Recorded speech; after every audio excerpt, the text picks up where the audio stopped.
الحمدللہ وحدہ والصلاة والسلام علی من لا نبی بعدہ۔ معزز و مکرم سامعین، کروڑا بار شکر ہے اس پروردگار عالم کا کہ جس نے آج ہمیں پھر یہ سعادت نصیب فرمائی کہ ہم دین اسلام کی باتیں سننے کے لیے یہاں پر جمع ہوئے، نماز کے بعد اور روزہ کی حالت میں۔ یقیناً یہ زندگی کے بہترین لمحات ہیں جو آخرت میں ہمارے کام آنے ہیں، اور جنت کے اندر، یا آپ نے بات پہلے بھی سماعت کی، جنت کے اندر انسان اپنی زندگی کے وہ لمحات جو فضول ضائع کیے، ٹھیک ہے نا، ان پر پچھتائے گا، افسوس کرے گا۔ جنت میں بھی انسان کو دکھ ہوگا، حالانکہ جنت ایک ایسی جگہ ہے کہ وہاں پہ کوئی دکھ تکلیف، کوئی پریشانی نام کی کہیں بھی کوئی چیز نہیں ہے۔ اس کے باوجود بھی جنت کے اندر انسان اس چیز کا غم کرے گا، اس چیز کا دکھ کرے گا کہ ہے افسوس کہ جو لمحات میرے زندگی کے دنیا کے اندر ویسے گزر گئے، کاش کہ وہ بھی میں اللہ اور اس کے رسول کے احکام کے مطابق گزارتا۔ تو لہٰذا یہ ہمارے یہ لمحات جو یہاں پر ہمارے گزر ہیں زندگی کے، یہ خوبصورت لمحات یاد رکھیں۔ اللہ اکبر۔ نماز کے متعلق کل تذکرہ چل رہا تھا، نماز کی فضیلت بیان ہوئی تھی۔ بے نمازی کے متعلق آج چند ایک باتیں آپ کے یہاں گوش گزار کرتے ہیں۔ اللہ تعالیٰ ارشاد فرماتا ہے فویل للمصلین الذین هم عن صلاتهم ساہون۔ فرمایا ہلاکت ہے ایسے نمازیوں کے لیے جو اپنی نمازوں میں سستی کرتے ہیں، ٹھیک ہے نا۔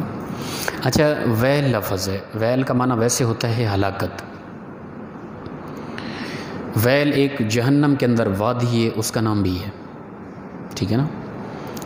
اس سے یہ بھی واضح ہوا کہ ویل ہے ان نمازیوں کے لیے جو اپنی نمازوں میں سستی کرتے ہیں، سستی کے ساتھ نمازیں پڑھتے ہیں۔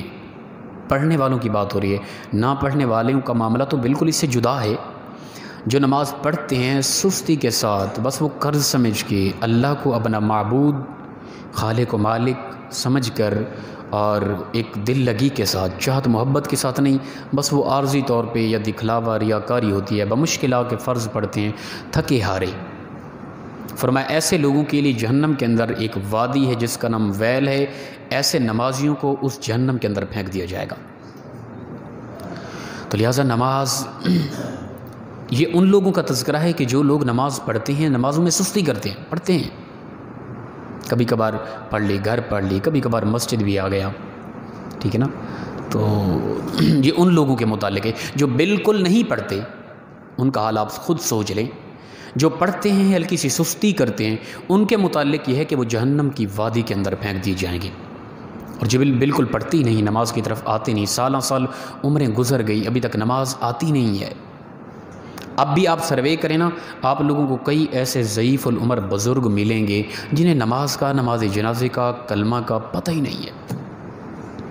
40 سال عمر عزیزت گزشت، مزاج تو ازحال طفلی نگشت۔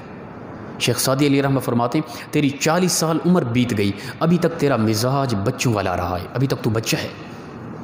عمر بیت گئی، مرنے والا ہے، سفید داڑھی ہو گئی، ہڈیاں کمزور ہو گئی، دین کا پتہ نہیں، ابھی تک زندگی کو سمجھا نہیں کہ تو کس لیے پیدا کیا گیا، ابھی تک تو نے زندگی کو دیکھا نہیں کہ تیرا مقصد تخلیق کیا تھا، تو کیوں پیدا کیا گیا، دنیا میں تو کیا کرنے آیا تھا، تو نے کیا کرنا ہے، تو کیا کر رہا ہے، ابھی تک سوچا تک نہیں ہے، قبر کے قریب پہنچ چکے ہیں۔ تو لہٰذا نماز ایک ایسا عمل ہے، یاد رکھیں، اسلام کے بنیادی ارکان سب جانتے ہیں کہ بنیادی 5 ارکان ہیں، ٹھیک ہے نا۔ کلمہ، نماز، روزہ، حج اور زکوٰۃ، یہ عام شمار کی گنتی کیے جاتے ہیں، اور حدیث پاک کے اندر بھی کتاب الایمان شروع یہ چیزیں حدیث پاک کے اندر آتی ہیں۔ ایمان کے، اسلام کے 5 ارکان، ٹھیک ہے نا۔ ایک ان میں ذرا بنیادی ہے، پہلا وہ اعتقادی ہے، وہ نظریہ رکھنا ہے، لا الہ الا اللہ محمد الرسول اللہ۔ پہلا یہ ایک پہلی شرط پائی گئی اسلام کی، مسلمان ہو گیا انسان، پہلی شرط، ٹھیک ہے نا۔ آگے جو 4 باقی شرطیں اسلام کی وہ عملی ہیں، وہ اعتقادی نہیں ہیں، وہ نظریاتی نہیں، صرف محض نظریہ رکھنا۔ کوئی نظریہ رکھے کہ نماز فرض ہے، پڑھے نا، وہ گنہگار ہے، وہ اس شرط پر عمل نہیں کر رہا۔ ٹھیک ہے نا، کلمہ پڑھ لیا ہم نے، اللہ کو معبود مان لیا، رسول اللہ صلی اللہ علیہ وسلم کو آخری نبی مان لیا، مسلمان ہو گئے۔ پہلی شرط اسلام کے ارکان میں سے ہمارے اندر پائی گئی۔ اگلی 4 شرطیں وہ اعتقادی ہیں۔ نماز یہ عمل اپنا عملی ہے، نماز عمل ہے، روزہ عمل ہے۔ اس وقت الحمدللہ ہم کلمہ کو مسلمان بھی ہیں، ہم نماز بھی پڑھ چکے ہیں، روزے کی حالت میں بھی ہیں۔ یہ اللہ تعالیٰ کی ایک عطا ہے، یاد رکھیں۔ وگرنہ اس وقت مجھ سے اور آپ سے زیادہ کڑیل جوان، زیادہ خوبصورت، زیادہ تعلیم یافتہ جہالت کے اندر غرق ہے۔ ہماری کیا اوقات تھی، ہم بھی اگر اللہ تعالیٰ چاہتا ہمیں بھی انہی لوگوں میں شمار کر دیتا۔ اس وقت ہم نشے کے اندر، زنا کے اندر، شراب کے اندر، سود کے اندر، بے حیائی کے اندر، بے شرمی کے اندر گم ہوتے تو نہ نماز، نہ قرآن، نہ حیا، نہ شرم، کچھ بھی نہ ہوتا۔ یہ ممکن تھا، یہ اس کی عطا ہے، میری اور آپ کی کوئی اس میں خاصیت نہیں ہے، یہ اس کی عطا ہے محض کہ اس نے خوبصورت انداز میں نماز کی توفیق دی، روزے کی حالت میں کلمہ کو، نماز پڑھ کے روزے کی حالت میں اللہ اور اس کے رسول کے پیغام کو سن رہی ہے۔ ایک بہت بڑی سعادت ہے ہمارے لیے۔ تو اسلام کے ارکان میں سے پہلا رکن کلمہ اعتقادی ہے، وہ ہم سب مسلمان ہیں، ہم نے پڑھ لیا۔ دوسرا ہے نماز، تیسرا ہے روزہ، چوتھا ہے حج، پانچواں ہے زکوٰۃ۔ پہلا اعتقادی، ہر بندہ مسلمان ہو گیا، بات ختم ہو گئی۔ آگے جو 4 ہیں نا، ان میں سے پہلا نماز ہے، یہ ہر حالت میں ضروری ہے۔ روزہ ہر حالت میں ضروری نہیں ہے، ٹھیک ہے نا۔ انسان سفر میں ہے، انسان کو اختیار دیا گیا کہ روزہ چاہے رکھ لے، چاہے تو بعد میں قضا کر لے۔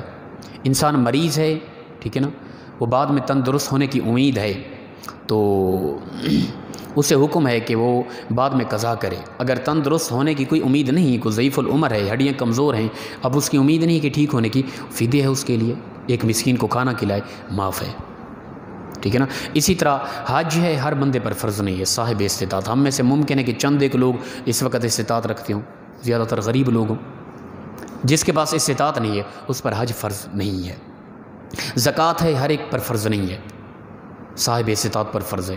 نماز کسی کو بھی کسی حالت میں بھی قطعاً معاف نہیں ہے، وہ چاہے بیمار ہے، تندرست ہے، سفر میں ہے، حضر میں ہے، مقیم ہے، جہاں کہیں بھی ہے، نماز معاف نہیں ہے۔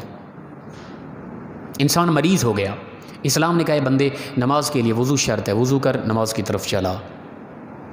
اس انسان مریض ہو گیا، ڈاکٹر نے کہا پانی کو ہاتھ نہیں لگانا، پانی میں ہاتھ ڈالے گا مرض بڑھ جائے گی، مرنے کا خطرہ ہے۔ اسلام سے پوچھا، اسلام نماز کے لیے تو نے وضو شرط کر دیا، اب میری حالت یہ ہے، میں تو مر جاؤں گا اگر وضو کرتا ہوں تو کیا کروں، نماز پڑھنی ہے میں نے۔ اسلام کہتا ہے نماز پھر بھی تجھے معاف نہیں، تیمم کر کے تو نماز پڑھ، تیرا رب تیری نماز قبول فرمائے گا۔ اب ایک مسئلہ اور کھڑا ہوا، اس قدر مرض بڑھ گئی کہ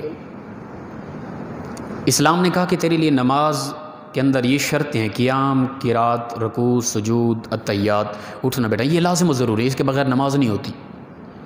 اب مرض اتنا بڑھی کہ انسان کھڑا نہیں ہو سکتا، قیام فرض تھا۔ اب اسلام کو آواز دی، اسلام تو نے مریض کو بھی نماز معاف نہیں کی ہے، بتا میں مریض ہوں، میں تو کھڑا ہی نہیں ہو سکتا۔ اسلام نے کہا تو بیٹھ کے نماز پڑھ، تیرا قیام پروردگار قبول فرما لے گا۔ اتنی مرض بڑھ گئی، انسان لیٹا ہوا ہے، ہاتھ کے اشارے سے صرف وہ معاملات کر سکتا ہے۔ اب اسلام کو آواز دی کہ میں تو ہاتھ کا اشارہ ہی کر سکتا ہوں، کیا کروں؟ قیام فرض ہے، رکوع فرض ہے، سجود فرض ہے، التحیات فرض ہے، کیا کروں؟ میری گونگا ہوں، میری زبان رک گئی ہے، صرف ذہنی توازن کام کر رہا ہے، بازو کام کریں، کیا کروں؟ اسلام نے کہا اے میرے بندے تو یہاں لیٹا لیٹا تصورات کی دنیا میں محض تو تیمم کر لے، تصورات کی دنیا میں صرف محض ہاتھوں کو کانوں تک لے کر لیٹے ہوئے قیام کر، اسی طرح آنکھوں کے اشارے سے قیام کر، رکوع کر، سجدہ کر، تیرا پروردگار تیری نماز قبول فرما لے گا۔ نماز معاف اب بھی نہیں ہے، اس سے بھی مرض بڑھ گئی۔ اے اسلام میں محض صرف آنکھیں کھولے ہوا ہوں، دماغ کام کر رہا ہے کہ میں انسان ہوں، میں مسلمان ہوں، میں بیمار ہوں، میں پڑا ہوا ہوں، میرے ہاتھ بھی کام نہیں کرتے، سب کچھ بالکل لاغر ہو چکا ہوں، ہل نہیں سکتا، آنکھیں صرف ہلا سکتا ہوں، دیکھ رہا ہوں۔ اسلام نے کہا نماز پھر بھی تجھے معاف نہیں ہے، نماز پھر بھی تو پڑھے گا۔ کس طرح پڑھوں؟ فرمایا تو تخیلات کی دنیا میں چلا جا، صرف تصورات میں چلا جا، خیالات میں بس آنکھوں کے اشارے کر، کس طرح تو جب ٹھیک تھا قیام کس طرح کرتا تھا وہ سوچ، رکوع کس طرح کرتا تھا وہ سوچ، سجدہ کس طرح کرتا تھا وہ سوچ. صرف تصورات کی دنیا میں جا کے تو آنکھوں کے اشارے کے ذریعے یہ عمل کرتا رہے، پروردگار تیری نماز قبول فرما لے گا. نماز معاف تب بھی نہیں ہے. کتنے ہمارے ہاں گھروں کے اندر کتنے افراد ہیں جو بے نماز ہیں، جن کو نماز کا پتہ ہی نہیں ہے. نماز کسی حالت میں 5 ارکان اسلام کے یاد رکھیں انہیں. ان 5 میں سے پہلا اعتقادی ہے، کلمہ ہے. وہ ہر کوئی، وہ شرابی ہے، وہ زانی ہے، وہ سود خور ہے، وہ بے ایمان ہے، وہ کرپٹ ہے، وہ جتنی بھی بڑے گناہ کے گڑھے کے اندر غرق ہو گیا، کلمہ گو ہے، اس نے پڑھا ہے کلمہ. پہلی شرط اس میں پائی جا رہی ہے. آگے جو 4 شرطیں ہیں وہ ہر ایک پر فرض نہیں ہے نماز کے علاوہ. نماز ہر حالت میں فرض ہے. انسان تھکا ہارا سفر میں ہے، فرمایا معاف نہیں. ہاں تجھے یہ ریلیف دیا جا رہا ہے، قصر کر لے.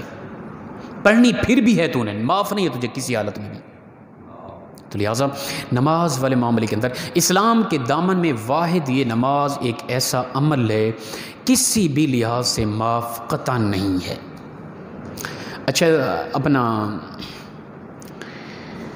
نماز کے سلسلے میں اگر ہم دیکھیں نا کہ عورت ذات کے معاملے کے اندر صرف اسلام نے، جب عورت میں خاص ایام آتے ہیں نا، اس وقت عورت کو محض، کیونکہ عورت کے حالات، اگر یہ ایک الگ ٹاپک ہے، اس پر بات کریں تو بات لمبی ہو جائے گی. بہرحال یہ سمجھیں کہ اسلام کے دامن میں نماز کسی لحاظ سے کسی کو معاف نہیں ہے قطعاً. ہاں ذہنی توازن کام نہیں کر رہا، انسان بالکل بے ہوش ہے، ہوش آنے پر پھر قضا ہے، دماغ ٹھیک ہونے پر پھر قضا ہے، معاف نہیں ہے.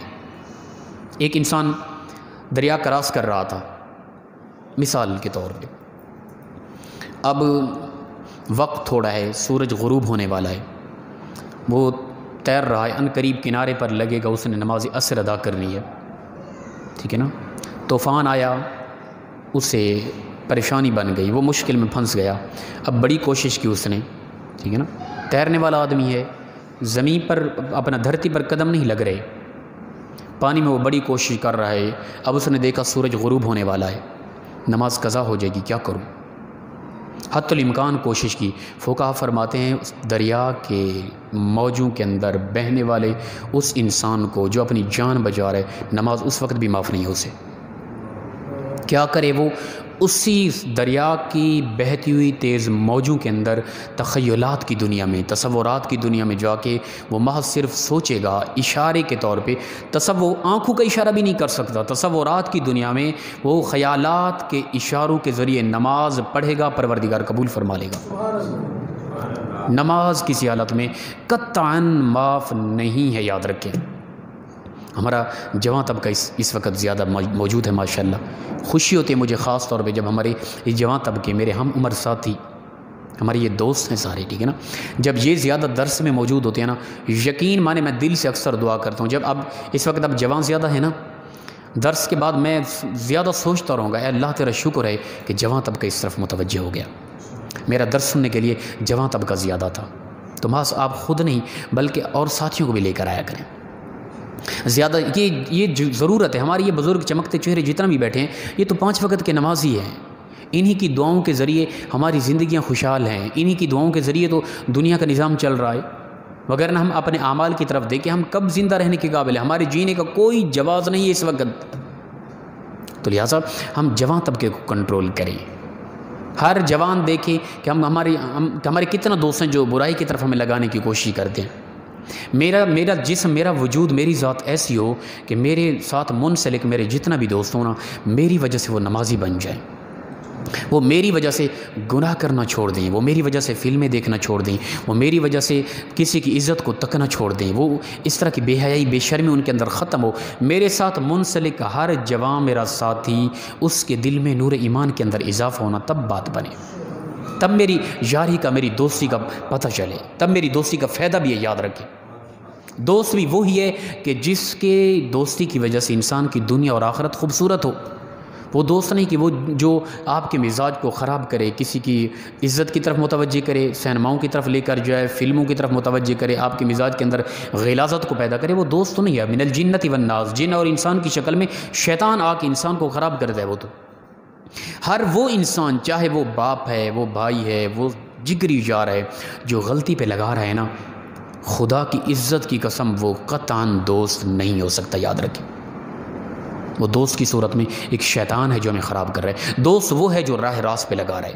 دوست وہ ہے جو آپ کی حقیقی زندگی کو بہتر کر رہا ہے. تو لہٰذا دوست وہ بنائیں جو ہماری زندگی میں انقلاب لائیں، ہمارے مزاج کے اندر بہتری پیدا کریں. یا کم از کم میرے دوست جتنا بھی ہیں خراب ہیں نا، میری دوستی کا حق تو یہ ہے کہ میں انہیں ٹھیک کروں. اس کے برعکس نہ ہو کہ میں اپنا مزاج بدل کے ان کی طرح خراب ہو جاؤں. نہیں، میرا رنگ ان پر چڑھے، ان کا رنگ مجھ پہ نہ چڑھے. یہ مزاج اپنائیں جوان طبقہ خاص طور پہ. حدیث مبارکہ کے اندر آتا ہے، مسلم شریف کی حدیث پاک ہے، حضرت جابر رضی اللہ تعالیٰ عنہ سے روایت ہے، فرماتے ہیں کہ رسول اللہ صلی اللہ علیہ وسلم نے فرمایا بندے اور کافر کے درمیان ایک نماز ہی ہے، یاد رکھیں.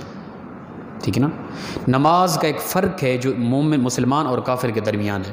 بلکہ ایک روایت آتی ہے کہ صحابہ کرام اس بندے کو جو بے نمازی ہوتا، نماز نہیں پڑھتا، تو اسے مسلمان ہی نہیں سمجھتے تھے.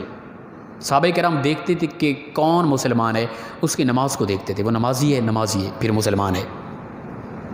ٹھیک ہے نا. تو لہٰذا اسلام اور کفر کے درمیان محض نماز کا ہی فرق ہے.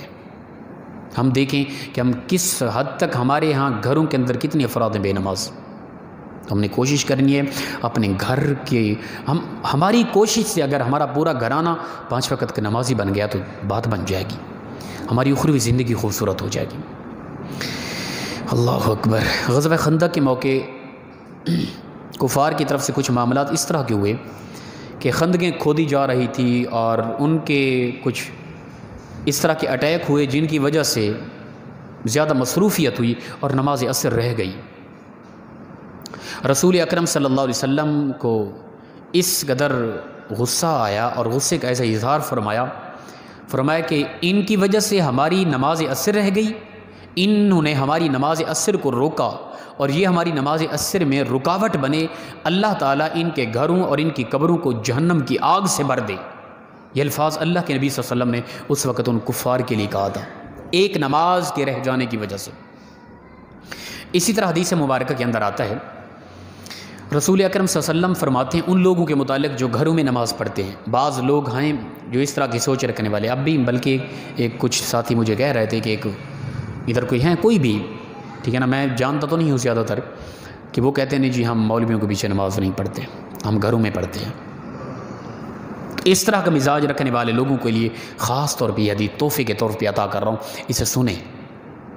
رسول اکرم صلی اللہ تعالیٰ علیہ وآلہ وسلم نے ارشاد فرمایا جو لوگ نماز پڑھتے ہیں اور گھروں میں پڑھتے ہیں، جماعت کے ساتھ آ کے نہیں پڑھتے، فرض نماز کی بات ہو رہی ہے، بقیہ نماز گھر میں پڑھنا، یہ اسلام کا مزاج اور سنت طریقہ یہی ہے.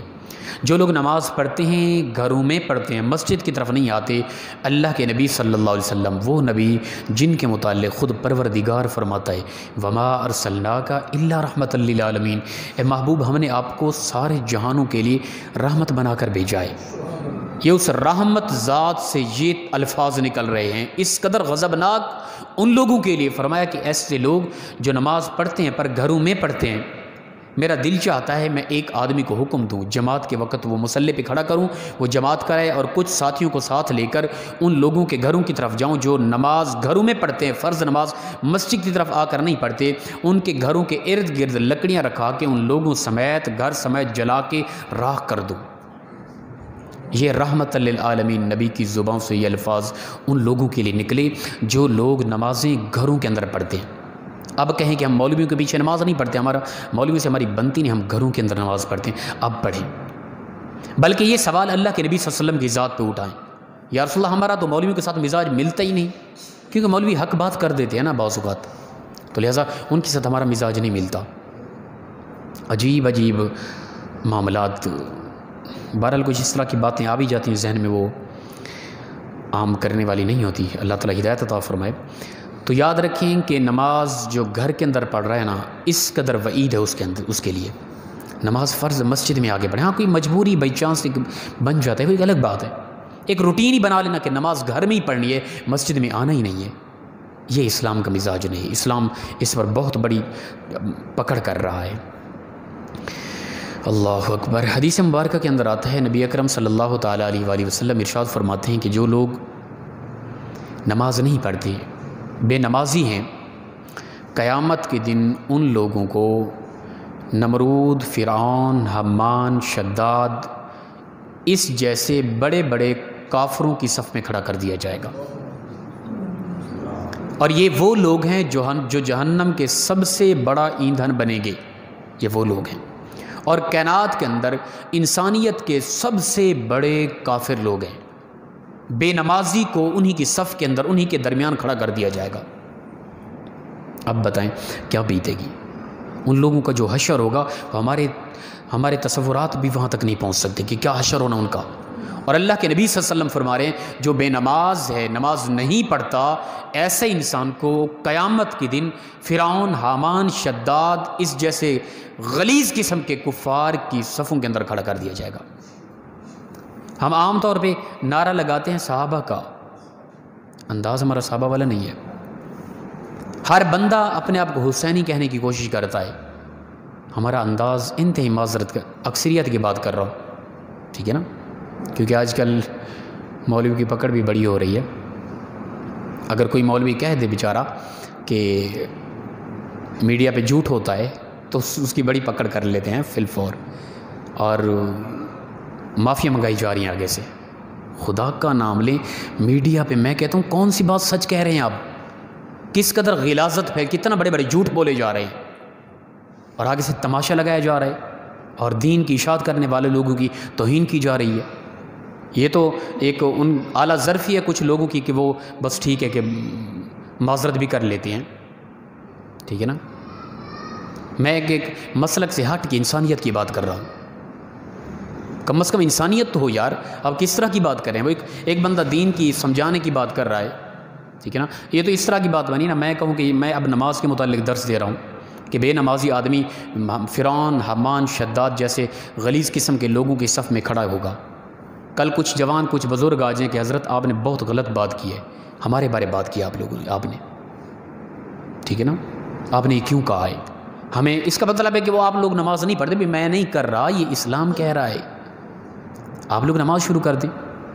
تو اگر کوئی کہہ رہا ہے کہ صحافی طبقہ، یہ میڈیا پہ جھوٹا طبقہ ہے، زیادہ تر اکثریت کے متعلق بات ہو رہی تھی، آپ جھوٹ چھوڑ دیں، لڑیں نہ یار، جھوٹ چھوڑ دیں، آپ کبھی سچ بھی بول لیں۔ تو لہٰذا ہم زیادہ تر ہماری کوشش ہوتی ہے، نعرہ ہمارا حسینیت والا ہوتا ہے، ٹھیک ہے نا، ہمارا انداز زندگی حسین والا نہیں ہے۔ میں پوچھتا ہوں کہ میدان کربلا کے اندر عام تاریخ میں اس طرح کی جو باتیں عام طور پہ آتی ہیں، خاص مستند باتیں اگرچہ نہیں ہیں، فضائل کے متعلق بات ہو رہی ہے، بات کر دیتے ہیں۔ میدان کربلا کے اندر امام علی مقام 3 دن کے پیاسے، 80 تیر و تلوار کے زخم، 70 تن قربان، جوان بیٹے، چھوٹے بچے، جن کے لاشیں میدان کربلا میں تپتی ریت پر تڑپتے ہوئے سامنے تھے، مستورات بھی، خواتین بھی موجود تھی، پردیسی کا عالم تھا، 80 تیر و تلوار کے زخم، 3 دن کی پیاس کی شدت، ہر طرف سے دشمن۔ نماز چھوڑی تھی امام حسین نے۔ پھر میں حسینیت کا نعرہ تو لگاؤں، مجھے نماز کا پتہ ہی نہ ہو، تو خدا کی قسم 101% جھوٹ بول رہا ہوں پھر میں۔ ارے ہم اگر حسینیت کا نعرہ لگاتے ہیں، ہم دیکھیں ہم نماز کس حد تک پڑھتے ہیں۔ امام حسین، امام علی مقام نے تو میدان کربلا کے اندر ایسی نماز پڑھی کہ تا حشر اس طرح کی نماز کی مثال کوئی دے ہی نہیں سکتا۔ بھئی حسینیت کا نعرہ لگانے والا اگر میں بن گیا تو کم از کم حیا کروں، نماز تو کبھی نہ چھوڑوں نا۔ کل قیامت کے دن امام علی مقام مجھے اپنے جھنڈے کے نیچے لیں گے کیا؟ آپ فرما دیں کہ اے میرے نانا کی امت کے لوگوں، میں نے کیا کیا تھا میدان کربلا کے اندر، اس قدر مشکلات کے باوجود، 80 تیر و تلوار کے زخم، جن جسم زخموں سے چور ہو چکا تھا، اور اپنے جوان بیٹے بچے، ان کے جسم کے ٹکڑے ٹکڑے، اور وہ میدان کربلا کے اندر بکھرے ہوئے پڑے تھے، مستورات تھی، پردیسی کا عالم تھا، 3 دن کی پیاس کی شدت تھی، ہر طرف سے دشمن تھا۔ نماز تو تب بھی میں نے نہیں چھوڑی تھی، اور تو نماز چھوڑ کے تم نعرے میرے لگاتا تھا، سوچ تیری یہ تھی کہ تو میرے جھنڈے کے نیچے ہوگا؟ نہیں میرے بھائی، بے نمازی آدمی حسینیت کا نعرہ نہ لگائے۔ دراصل ہمارا زیادہ تر کردار یزیدیت والا ہے، نعرہ حسینیت والا ہوتا ہے۔ ہمارے اندر شراب یزیدیت والا عمل، ہمارے اندر سود یزیدیت والا عمل، ہمارے اندر بے حسی یزیدیت والا عمل، ہمارے اندر بے شرمی یزیدیت والا عمل، ہمارے اندر بدتمیزی یزیدیت والا عمل، ہمارے ہاں ماں باپ کی گستاخی، بڑوں کے ساتھ بدتمیزی، چھوٹوں پر ظلم، اپنا مظلوم لوگوں پر ظلم، یہ یزیدیت والا ہمارا آل ٹو زیڈ یزیدیت والا انداز، نعرہ حسینیت والا. کمال ہو گئی ہے یار. نہیں، حسینیت والا اگر نعرہ لگانا ہے نا، ہم 1% کم از کم اپنے اندر حسینیت والی زندگی کو اپنانے کی کوشش تو کریں. میرے بھائی، نماز ایک ایسا عمل ہے، ہمیں آل رسول نے، ٹھیک ہے نا، اللہ کے محبوب صلی اللہ علیہ وسلم کی اولاد نے ہمیں نماز سکھائی ہے کہ نماز تب بھی نہیں چھوڑی کہ قیامت کے دن کو کہ میں مجھے فلاں پریشانی تھی، معیشت برباد تھی، اولاد کی وجہ سے فلاں میں نماز نہیں پڑھ سکا تھا. امام علی مقام امام حسین سے بڑی پریشانی اگر کسی کی ہے، وہ نماز چھوڑ دے، وہ نماز نہ پڑھے. میری ذمہ داری قیامت کے دن میں اسے چھڑاؤں گا. ٹھیک ہے نا، جسم پورا چھلی ہو، ٹھیک ہے نا، زخموں سے چوڑ ہو، 3 دن کی پیاس کی شدت ہو، میدان کربلا ہو، دوپہر کا وقت ہو، تپتی ریت ہو، اپنے 70 تن گھرانے کے لوگ ان کے تڑپتے ہوئے سامنے لاشیں ہوں، ہر طرف سے یزیدیت کا لشکر ہو، پھر بھی نماز نہ چھوڑے. یہ امام علی مقام کا کام ہے. ٹھیک ہے نا. اگر کوئی اس سے بڑا مجبور ہے نا، وہ نماز چھوڑ دے. خدا کی قسم تا حشر اس طرح کا معاملہ، اتنا بڑی مجبوری، اتنا بڑی پریشانی، اتنا بڑا دکھ کسی کو نہیں ملنا. کوئی بڑا اتنا غم زدہ انسان نہیں آنا، یاد رکھیں. اور اس حالت میں بھی نماز پڑھی امام حسین نے.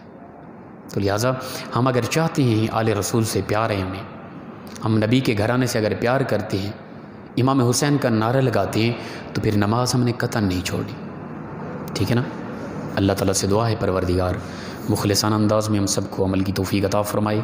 وآخر دعوانا الحمدللہ رب العالمین. کوئی بات پوچھنے والی ہو تو کوئی سوالات، کوئی اس طرح کے مسائل. اچھا، یہ پرسوں والے درس میں ہمارے مسائل تھے نا روزے کے متعلق، تو ایک بات کی گئی تھی اس میں سحری کرنے کے متعلق. جب اذان ہو جائے یا جب اعلان کیا جائے بھئی سحری کا وقت ختم ہو گیا، تو ختم ہو گیا ہے. جو لقمہ کھا رہے ہیں، ہاتھ میں ہے، منہ میں ہے، اندر گیا تو روزہ ٹوٹ جائے گا. اس پر کچھ سوالات آئے ہیں. ٹھیک ہے نا. حدیث مبارکہ مجھے پتہ تھا، میں نے تو ویسے ایک مسئلہ بیان کر دیا. تو کچھ وہ ابو داؤد شریف کے اندر بھی حدیث پاک ہے کہ جب بلال اذان پڑھیں تو اس کی اذان ہو رہی ہے، تم جو کھا رہے ہو وہ کھا لو. حدیث پاک ہے. ٹھیک ہے نا. مسلم کے اندر روایت ہے، اور اس کے علاوہ بھی کئی کتب سیاح کے اندر روایت کئی طرق سے آئی ہے. رسول اللہ صلی اللہ علیہ وسلم کے دور میں رمضان شریف کے اندر 2 اذانیں ہوا کرتی تھی. ٹھیک ہے نا. یہ واضح حدیث پاک کے اندر موجود ہے. ایک اذان حضرت بلال دیتے تھے لوگوں کو آگاہ کرنے کے لیے کہ ابھی کچھ وقت ہے، کوئی سویا ہوا تو نہیں ہے، کوئی نفلی تو نہیں پڑھ رہا، جلد جلد کھا پی لیں. یہ مقصد تھا ایک اذان کا. یہ مسلم کے اندر روایت ہے. دوسری اذان جو صبح کی نماز کی ہوتی تھی، وہ حضرت عبداللہ ابن ام مکتوم جو نبینا صحابی تھے وہ دیتے تھے اس وقت. رسول اللہ صلی اللہ علیہ وسلم فرمایا کہ تم جب کھانا کھا رہے ہو اور بلال نے اذان دی تو کھانا کھاتے رہو، جو تم نے لیا ہوا ہے وہ کھا لو اطمینان سکون کے ساتھ. جب حضرت عبداللہ ابن ام مکتوم اذان پڑھیں اس وقت چھوڑ دو. وہ صبح کی اذان جو حضرت بلال اذان دے رہے ہیں، وہ اذان صبح کی نماز کی نہیں تھی. اس اذان سے مراد لوگوں کو آگاہ کرنا تھا کہ جلد از جلد یہ اہتمام اپنا کر لو، کھا پی لو، نوافل میں ہو تو انہیں چھوڑ کے سحری کا معاملہ جلدی کر لو.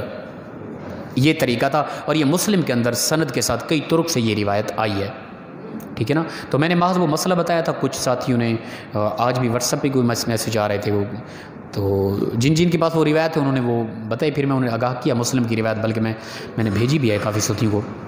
تو لہٰذا جو ہمارے ہاں اذان ہوتی ہے، یہ اذان صبح کی نماز کی اذان ہوتی ہے، یاد رکھیں. ٹھیک ہے نا. اس کے اندر بالکل یہ بات نہیں ہے کہ ہم اس وقت بھی کھاتے رہیں. جب اعلان ہو گیا بھائی سحری کا وقت ختم ہو گیا، بالکل ختم ہو گیا، ایک لقمہ بھی کھایا تو روزہ ٹوٹ جائے گا. اللہ تعالی ہم سب کو عمل کی توفیق عطا فرمائے.